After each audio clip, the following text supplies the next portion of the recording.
ఒక్కొక్క మనిషిని భగవంతుడు ఎంత గొప్పవాడైనా మంచివాడైనా కష్టాలు ఎందుకు పెడతాడు అంటే ఆయన ఏదో పూర్వజన్మలో పాపం చేశాడు అనుకో కూడా చాలా తప్పు మాట. రాముడు కృష్ణుడు పాపం చేశారా? వాళ్ళు కష్టాలు పడ్డారండి.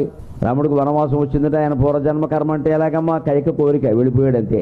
అవతార పురుషులకి, మహానుభావులకి, సజ్జనులకి భగవంతుడు కష్టాలు ఎందుకు పెడతాడంటే వాళ్ళు తాము తట్టుకుని ఎలా తట్టుకోవాలో లోకానికి చెబుతారు కాబట్టి కష్టాలు పెడతాడంతే. ఏదో మనిషికి కష్టం వచ్చే కానీ ఆయనకి అలా వచ్చిందంటే ఏదో చేస్తుంటాడు పాపం వంకర మాట అనేకూడదు వెంటనే. ఇక్కడ ఆయన జీవితంలో ఇన్ని కష్టాలు వచ్చాయంటే పాపం చేసి ఉంటాడు, సుఖాలు వచ్చాయంటే ఏదో పుణ్యం చేస్తున్నాడు. తప్పమ్మా, ఈ అంచనాయే తప్పు.